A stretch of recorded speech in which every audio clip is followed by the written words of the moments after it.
What was the thing you knew to be true 5 years ago, but life has now given you a different perspective? I'm your host, Tiffany Sauder, and this is Scared Confident. So I'm kind of known for my quick response, not like wit per se, but just like my brain works fast. And when I saw this question come across a couple weeks ago, it was one of those I really thought about because it's kind of one of those wisdom moments where you start to see that something you saw initially or took at face value, that like life just evolved it. And the thing I came back to was that being right matters. So I used to believe that being right matters. And I would say what life has taught me is that it's actually more important to be together or to be on the same page. And this has played out a couple different places in my life. I'd say first and foremost in my marriage, for sure.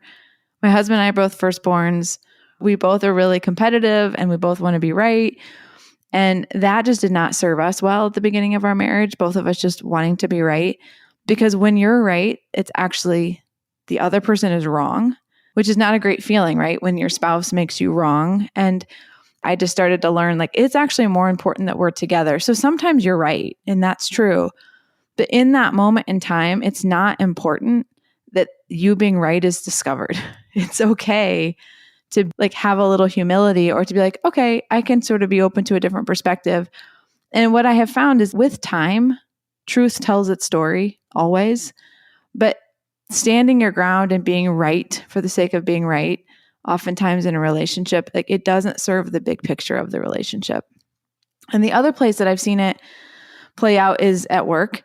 And kind of in two ways. With clients, we're in the professional services business. And so there might be things that we're right about, but maybe the client isn't ready to see it yet. And that's okay. Sometimes you have to be patient with someone's learning or their willingness to accept a different level of truth about a situation, and forcing that on a forced timeline. It just doesn't serve the relationship usually at a sort of macro level.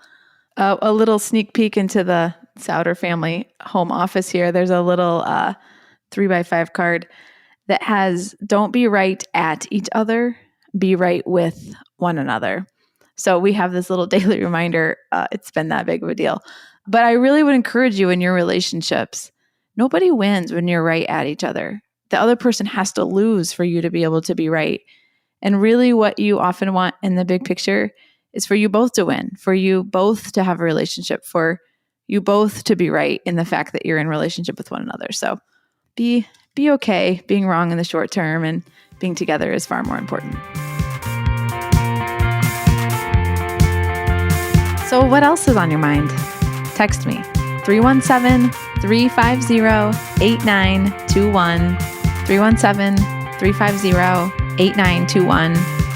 And be sure to follow along on your favorite podcast app. Thanks for listening today.